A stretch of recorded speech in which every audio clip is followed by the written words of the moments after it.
everybody, and welcome back to the Life in the Wick podcast. I'm your host, Tiffany Spalding, and I'm here today with Tamara Merrill and Jerry Stravey, and this is podcast number 2 in our series about getting started writing your own book, writing your own story. So Jerry and Tamara talked with us in the last podcast about kind of the basic overview of steps. Today we're going to talk about the actual process. What are those steps within the steps that you're going to take? So the process of writing. Are you all ready? We're ready. Definitely. Okay, let's jump in because here's the hardest thing to know. How do you do it? Like what is the very first thing in the process of writing? You need to schedule the time to write.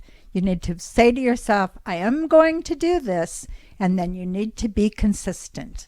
So like scheduling, like just put it on your calendar. Just schedule it. However works for you, commit. I am going to write every day and then do it. Or I'm going to write once a month, but do it. Whatever your commitment to your writing is, you need to actually physically schedule the time and be consistent. Okay, how much time?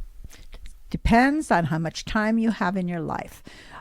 If you're the mother of small children, maybe you can only schedule 5 minutes a day or 15 minutes a week or an hour at a time. All it takes is a schedule where you promise yourself, this time belongs to me and I'm going to use this time to write. What about you, Jerry? How much time do you schedule to write? Well, actually, I don't schedule by time. Well, I look at it. We're hitching our get along here, Jerry. We thought we had a plan. Yeah. Well, for me, it's like number of words. I have a prescribed number of words that I would like to get to every day, and it's kind of funny. It doesn't always work that way. Sometimes I write more, sometimes I write less, but I try to average out a special number of words. I got that from Stephen King, actually. He does that every day. I did read that years and years ago about Stephen King. Like he writes like 20,000 words a day or something. No, he writes 3,000. 3,000 words.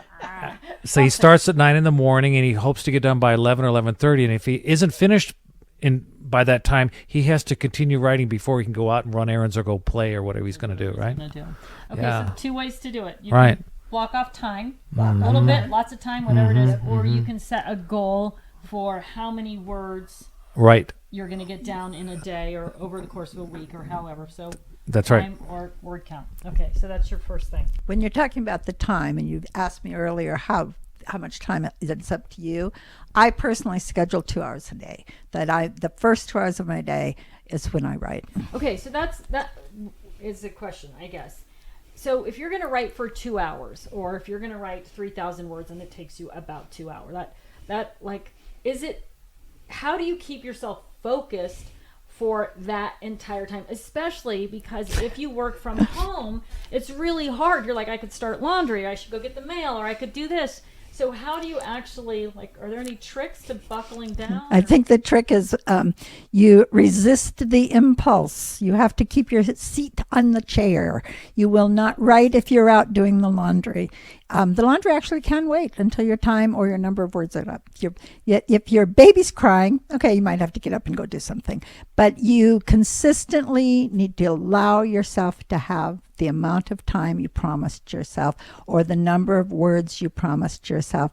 And I think number of words is easier when you have an inconsistent amount of time. I'm fortunate, I'm retired, I can do whatever I want to do. So I can say from 7 to 9, I am not going to answer the telephone, I'm not going to answer the door, I'm going to pretend I'm not home. I wanted to add something to that, real life writing. Writers, sometimes we are stuck, and I don't want to call it writer's block, but we're just not sure maybe how to write something. And what I do, and I have the luxury because I'm doing number of words, I will sometimes stop, get up, make a cup of coffee, or go for a walk, or actually, do something that just distracts me for a minute so I can come back and attack it. But the whole idea is I am bound till I get that number of words in there, okay? So by the end of the day, come hell or high water, you are going to finish your words. In an ideal world. In a perfect world. Do any of us live in a perfect world?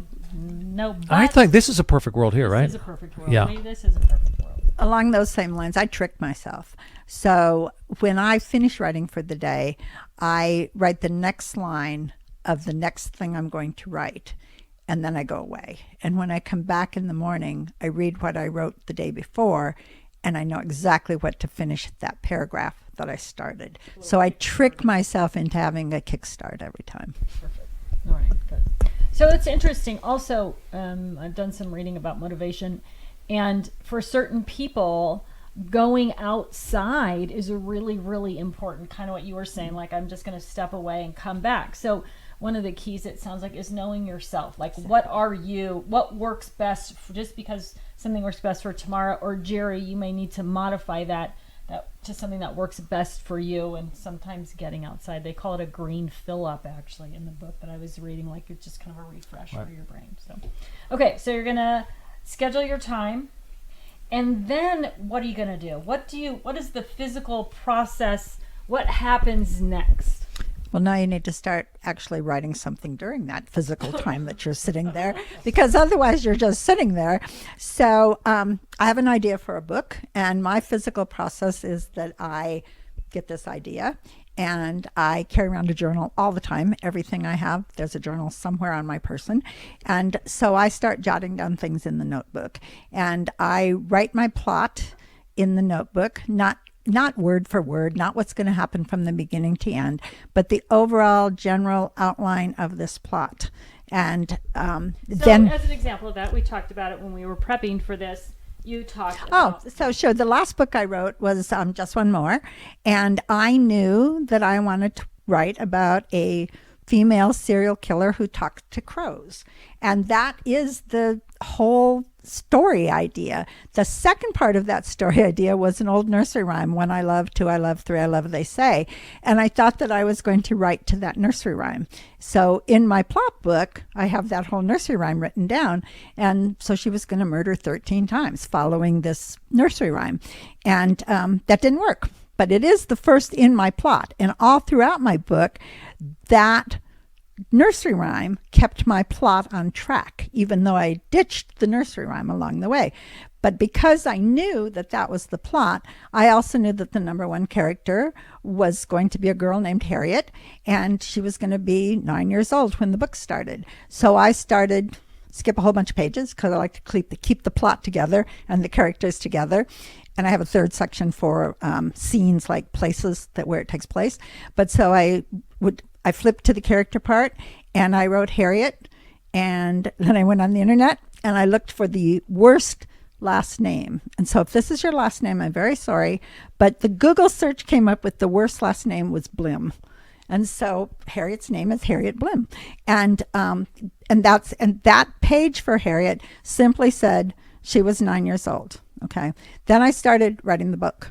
A few days into it, I added to the character plot that Harriet had curly hair, that Harriet was a championship speller, that Harriet had a very dysfunctional family, which led to more character sketches. I start with the character sketches, and all the time that plot is growing. Because as I'm writing, I'm adding to the plot. By the time I'm halfway done with the book, the notebook has the plot clear to the end. And by that point, it's changed considerably. But you don't have to start with anything major. Like she's saying, her first plot, the whole story in a sentence, boom, one serial killer who talks to crows. So it doesn't have to be crazy, right? No. So it's kind of like writing a business plan. Some people write 1,000 pages. Most people could get it done in a page. So it's kind of it. Don't start small, but start filling in the details as you go along. Now, what about you, Jerry? How do you do it? Do you do the same thing? Do you physically hand write it out in a notebook? No, I don't. That's the good news and the bad news. Because I don't write it out. Actually, I keep it all in my head. And sometimes it gets a little confusing. You can have a blue-haired gal end up with green eyes later in the book, and you're going, whoa, that's when, we'll get to this later, that's when you're glad you have a good content editor. But no, I don't write these things down. I kind of develop my characters along the way. I have, and you'll hear a lot as we go along, I have a rather analog brain. And typical dude. Yeah, it's typical. And so I know what they're going to look like as I go along, and I try to keep it straight. So no, I don't have all these notebooks and what have you going on. Do you write straight through the story? I absolutely do. I write straight through the story, and I am a situational writer. So as this, again, I know where the plot is supposed to go. Never ends that way, by the way, but I know where it's supposed to go. And as I create my characters in my brain, I internalize them. I have conversations with them, and I talk to them, and I experiment with the way they're going to be acting, what they're going to be doing. So do either of you, like when you say that, like I talk to myself all the time, right? Like out loud. Do either of you ever have a conversation with a character that you actually just turn on the recorder on your phone or on your computer and record the conversation that you're having? I used to, not so much now, but I used to be driving a lot. I was in the car a lot. And so I do whole dialogues where You record them. I do. I record. That's one side. I did in the car on my little recorder, my telephone nowadays, but back in those days it was a recorder. And I do both sides of the conversation. So I actually sound very much like I'm talking to myself and I'm answering myself. Do you ever lose any arguments with the characters? I never lose an argument, Jerry. Never. You should know that. Okay, so just kind of a little insight into this relationship here. These two are like brother and sister. They're not related at all. But they've sort of adopted each other. Tamara is very much the big sister, right? I'm just in charge. That's right. Just in And I'm charge. right. And Jerry knows that she's right, and so things work well for them. I call her the Oracle. Or he does. Yeah, That's a true that is a fact. True, that is a Yeah. true fact. So I don't really have to think when she's around. I just, just go with the flow. It's so much easier, what I think. But I did want to talk about one thing about the characters, though. I don't record the characters, but I do, like, I'll go on a walk or something like that when I'm trying to develop a situation, and I will, in my head, the conversation is going back and forth, okay? And But you don't actually say it out loud. I'm not that weird, no. No. I know, So, I say it out loud, too. like I said, I'm not that weird. We But are related. yeah. So, yeah, but that's the way I do it. And again, if I could only get back to this, these characters, like with so many other writers, they they take a life. They take on a life form in your life. I mean, but also conversely, when the book is over, they're done. They're no longer my friend. I moved on to something else. They've Right? been dumped. Yep, they've been dumped. Move on. Yeah. All right. I use them. You use them. I'm using you. That's actually a really interesting thing, because one of the things that happens to us as writers is people years later, my first book was a book called Family Lies, whatever the name of it was.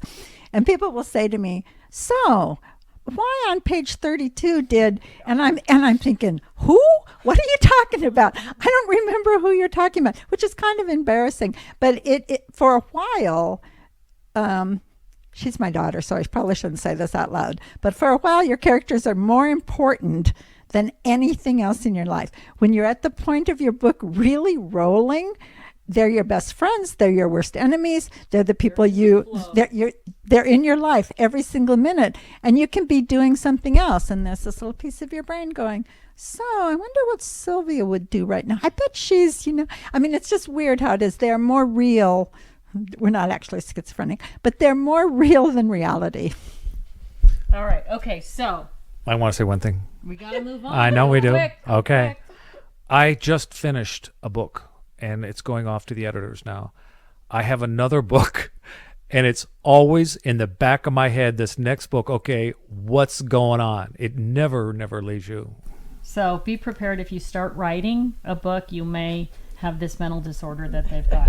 All right, maybe with you forever. Okay, so you do longhand. You just start out writing, like it's all in your head, and you write digital. When you're actually ready, what program do you use? Like, what's your digital program preference and why? I actually use Scrivener, which is a software that is meant for writers.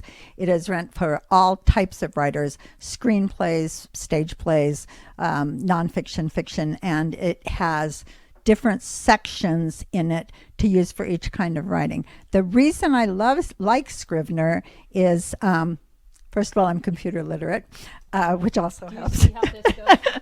So, and it is, but I like to write a chapter at a time. I write from the beginning of my book to the end of the book, and I like to keep my chapters separated, and I often rearrange them. So in Scrivener, I can actually write inside a chapter a scene at a time and then move them around with easier than I can in any other word processing program. So I use Scrivener. It's not particularly expensive. It's about $45.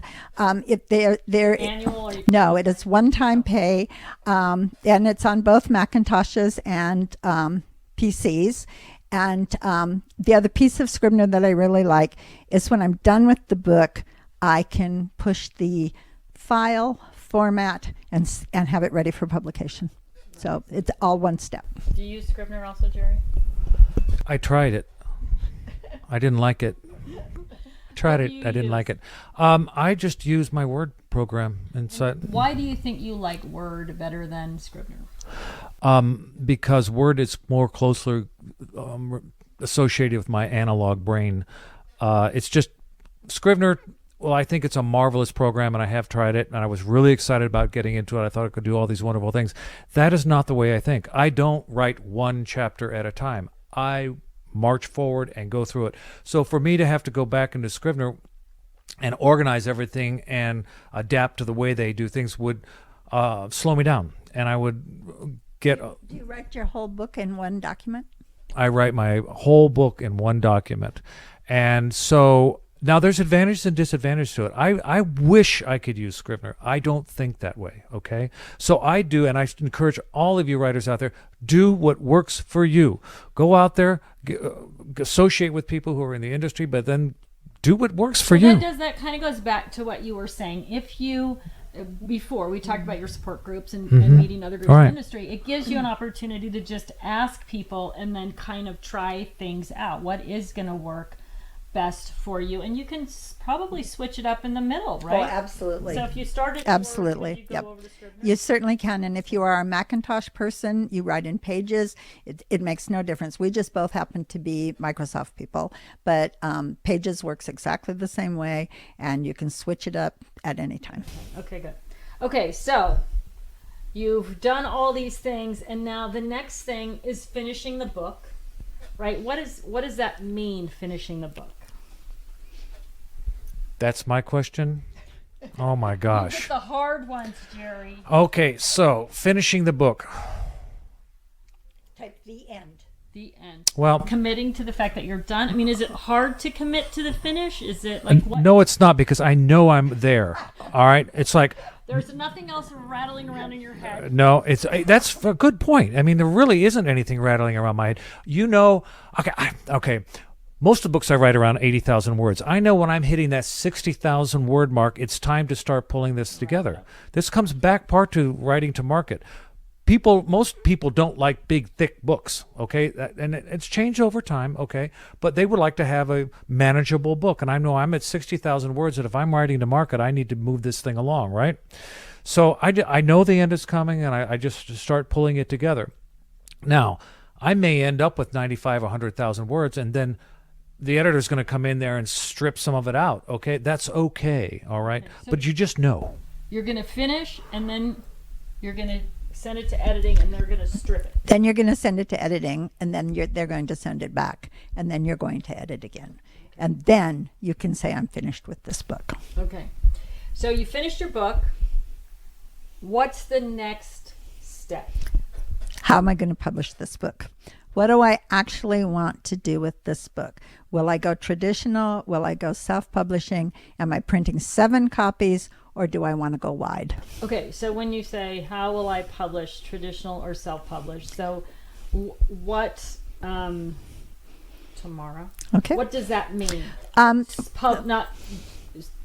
What does it mean to go traditional? Yes. Okay. Traditional publishing means you use one of the big 5 publishing houses, Random House, et cetera, et cetera. In order to do that, you need an agent. So once your book is finished, and you can't do it until your book is finished unless you're a known writer, you send out query letters, and you ask for someone to represent you.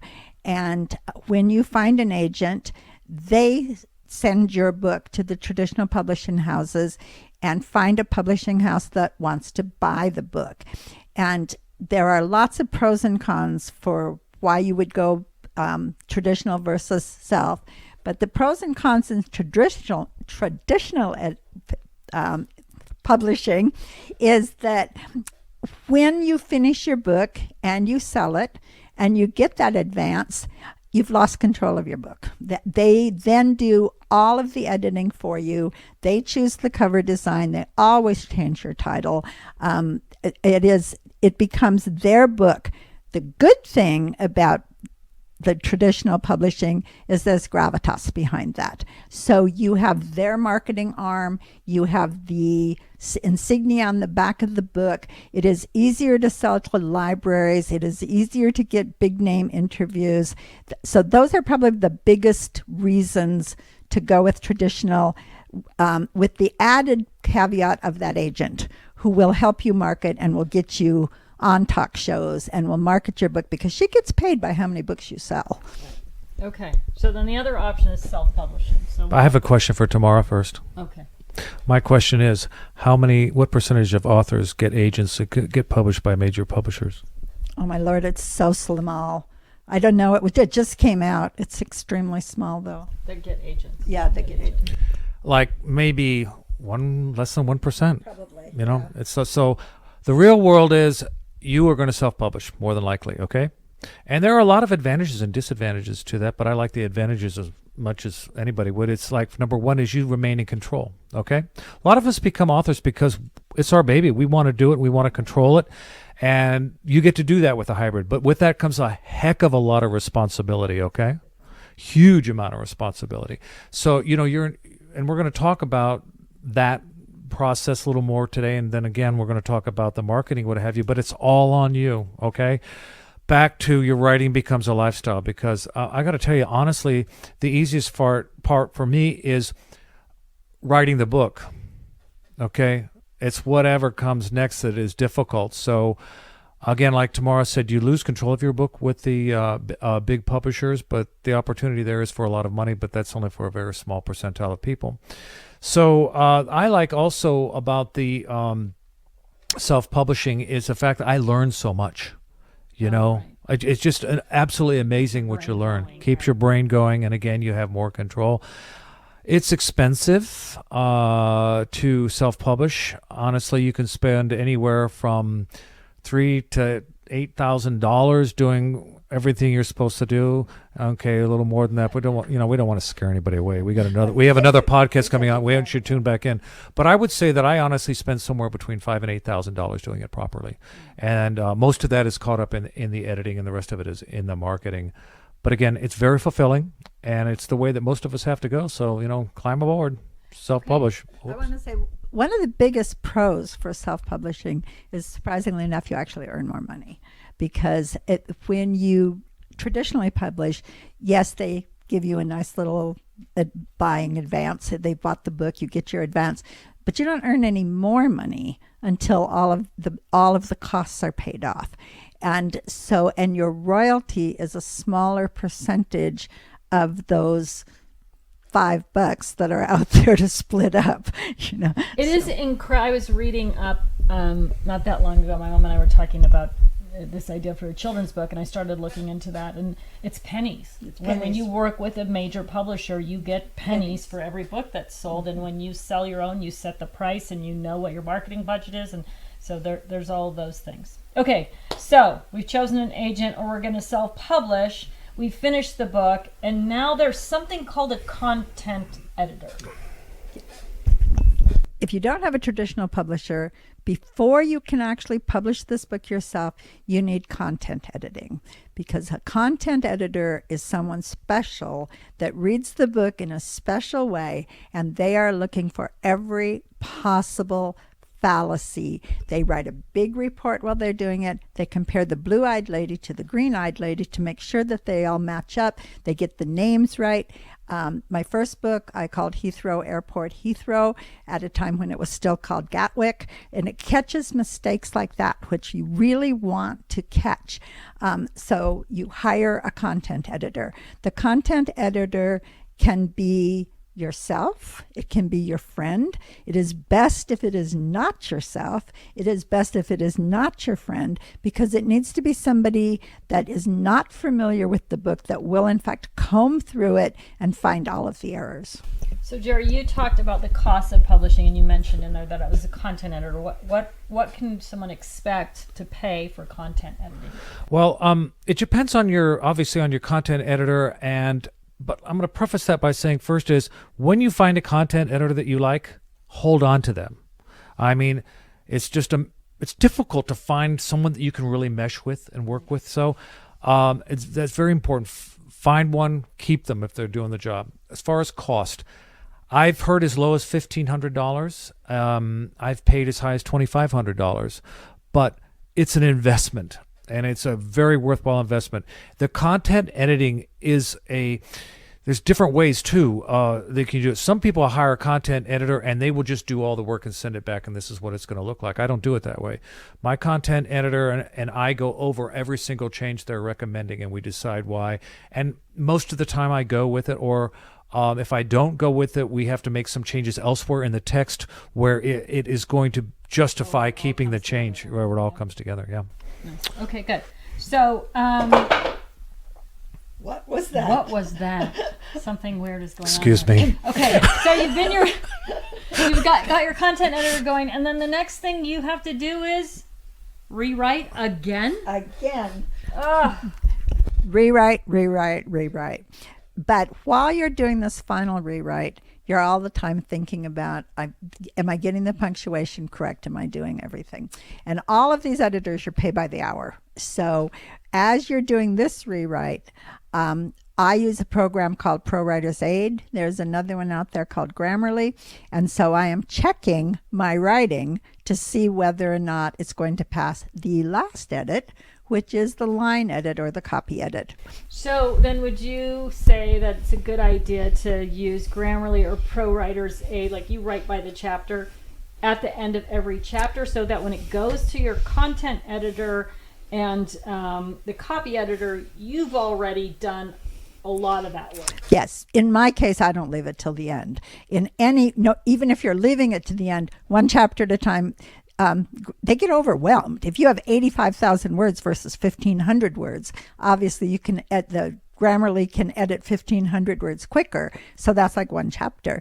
I actually run everything I write through ProWriter Aid 2 or 3 times before I even send it to my writers group. I'm kind of anal. I like to make sure I'm not going to be too embarrassed in front of my peers.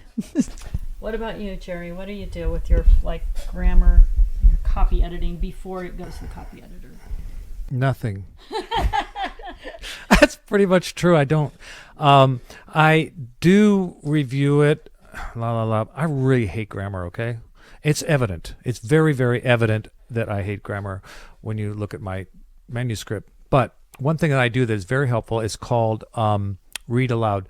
Basically, and I'm not talking about you reading it aloud, because what happens is, not reading aloud yourself, because when you read it aloud yourself, you're just repeating what you've written down, and you're going to miss it again. Right. You already know. You think you know it. You think you know it. You think you know. Has anybody ever read a sentence here out loud? Someone looked at you and said, "Didn't say that." Right. Okay. So what I do is I use the read aloud on my Word, and I read along with it quietly, and it's reading, and it is amazing how many mistakes you will find. Amazing. So that's what I do. I use read aloud. It helps a lot. Cool. Okay, and that's part of Word. It's built into Part of Word, it's built in. Okay. Does Scrivener have a read aloud function also? Absolutely. Okay, good. Yes. So either one, you're Yep. going to do it. It's lovely. Nice monotone voice. I'm sure. It's nothing like the Audible people, No. right? It's nothing like I use the Japanese geisha girl to read back to me. Which is why he never puts a quote mark at the end of a line.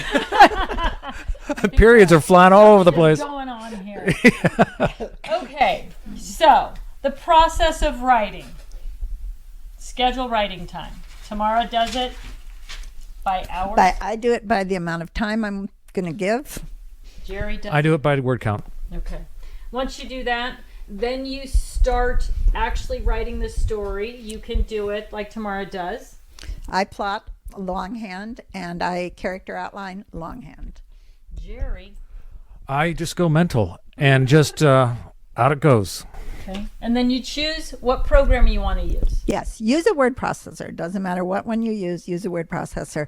The days of the manual typewriter are gone. Use the word processor so you can correct your errors. So you use. I use Scrivener. And I just use the Word program. Okay, you're going to finish your book, and then you're going to. Like, we're so over editing already. We are right? so We're over editing. And then the next step is choosing a publisher. So your choices are. To go traditional, Or to self-publish. Okay. There's pros and cons to both. We talked about those. And then you're going to hire a content editor, which is different than a copy editor. So Tamara, a content editor. a content editor checks the content. Is there continuity? Is everybody's the same character all the way through the book? And then a copy editor. Copy editor is my lifesaver because I hate doing grammar, and they go there and they get those periods and those commas and those quotation marks. So will your copy editor ever comment in the same way that a content editor would comment? Not typically, but I am fortunate that I do have a wonderful line editor that actually reads for content. It's just a bonus, and sometimes I get some feedback, and I'm so grateful. One of the interesting things about that is the traditional way to do a copy edit is from the last word of the book forward, which means that they aren't reading for content at all. They are really reading for spelling and grammar. That's how I read my own stuff. I read from the Last word I back. read backwards. Yeah, That's because the only way you can prove your own stuff. I would have a stroke if I tried that. That's because you're an analog dude. You have to go straight through the process. Exactly. Okay. All right. So, and then the next thing that you're going to do, the final thing, is that you're going to release advanced copies. But we're not talking about that today. So, this is the second podcast in the series. In the third podcast, we are going to talk about marketing, and that includes releasing your advanced copies. So I hope that you have found a lot of great information in these first two podcasts, and that you'll pop in and join us for podcast number 3, how to market your book or possibly short story, including releasing your advanced copies. So Tamara and Jerry, thanks so much for being here today. Thanks so much. And everybody, if you all have questions, please, feel free to ask questions in the feed. This podcast is going to be posted on all of our websites, so we will try to keep an eye on those comments and make sure that your questions get answered in the feed. If you are watching on YouTube or Pandora, or I think my stuff is on Google Podcasts, please be sure that you like, subscribe, and click the notifications bell, and that way you'll know when the next podcast gets released. Thanks for tuning in today. We'll see you for the next episode, number 3, Marketing.